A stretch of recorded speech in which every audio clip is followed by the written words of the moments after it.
नमस्कार, आप देख रहे हैं न्यूज फाउंडेशन और मैं हूं सांत्वना आपके साथ। इस वक्त की बड़ी खबर उत्तर प्रदेश से निकलकर सामने आ रही है, जहां पर बीजेपी की सांसद रीता बहुगुणा के बेटे मयंक बहुगुणा अब समाजवादी पार्टी का हाथ थाम सकते हैं। ऐसे में बीते दिनों से लगातार रीता बहुगुणा की तरफ से यह दबाव डाला जा रहा था, लगातार उनकी तरफ से कोशिश जारी थी कि बीजेपी उनके बेटे मयंक बहुगुणा को एक टिकट दे दे। हालांकि बीजेपी ने इस बात को साफ कह दिया था कि ऐसा करना संभव नहीं है और ये पार्टी के पॉलिसी से बिल्कुल डिफरेंट बात है। साथ ही साथ रीता बहुगुणा ने यहां तक कह दिया था कि वो अपनी सांसद की सीट को छोड़ भी देंगी अगर उनके बेटे मयंक बहुगुणा को बीजेपी इस बार के विधानसभा चुनाव के लिए टिकट देगी तो। ऐसे में लेकिन अब उनका ये जो टैंट्रम है वो भी फेल होता हुआ नजर आ रहा है। रीता बहुगुणा के यहां तक कहने के बावजूद कि वो सांसद की सीट छोड़ने को भी तैयार है,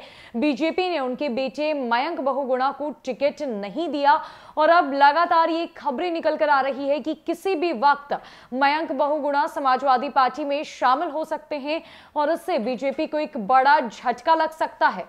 दरअसल रीता बहुगुणा जोशी ने हाल ही में कहा था कि मेरा बेटा 12 साल से बीजेपी में काम कर रहा है, ऐसे में उसने टिकट मांगा है, यह उसका अधिकार है। उन्होंने कहा था कि अगर पार्टी उनके बेटे को टिकट देती है तो वे सांसद पद से इस्तीफा देने के लिए भी तैयार है।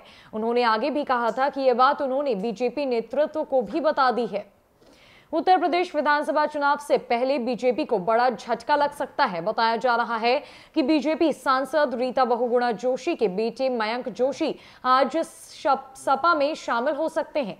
सपा के प्रवक्ता फखरुल हसन चांद ने दावा किया है कि आज शाम 4 बजे समाजवादी पार्टी के लखनऊ के महत्वपूर्ण नेताओं को पार्टी दफ्तर बुलाया गया है और रीता बहुगुणा जोशी के बेटे मयंक आज शाम समाजवादी पार्टी ज्वाइन कर सकते हैं। उत्तर प्रदेश विधानसभा चुनाव से पहले नेताओं के दल बदल के बीच लंबे वक्त से बीजेपी सांसद रीता बहुगुणा जोशी की भी नाराजगी की चर्चा जोरों शोरों से है। दरअसल रीता बहुगुणा जोशी ने बताया है कि उनके बेटे ने लखनऊ कैंट से टिकट मांगा है।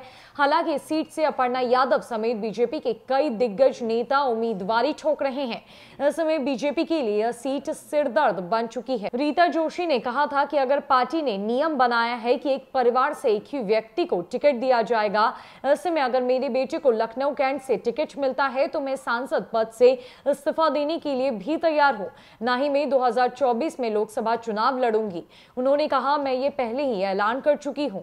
रीता बहुगुणा जोशी बेहद बौखलाई हुई नजर आ रही थी। बीते कई दिनों से वो लगातार बीजेपी के शीर्ष नेताओं से बातचीत कर रही थी कि उनके बेटे मयंक बहुगुणा जोशी को वो लगातार बीजेपी के शीर्ष नेताओं से बातचीत कर रही थी कि उनके बेटे मयंक बहुगुणा जोशी को लखनऊ कैंट से टिकट मिल जाए। हालांकि बीजेपी की तरफ से कोई प्रतिक्रिया निकलकर सामने नहीं आई और बीजेपी ने उनकी इस बात को नहीं माना और अब ऐसा हो सकता है कि आज शाम 4 बजे समाजवादी पार्टी में मयंक बहुगुणा जोशी शामिल हो सकते हैं, जिससे बीजेपी को एक और बड़ा झटका लग सकता है। फिलहाल के लिए इस अपडेट में इतना ही है। कई खबरों के लिए हमारे साथ बने रहिए न्यूज फाउंडेशन में। नमस्कार।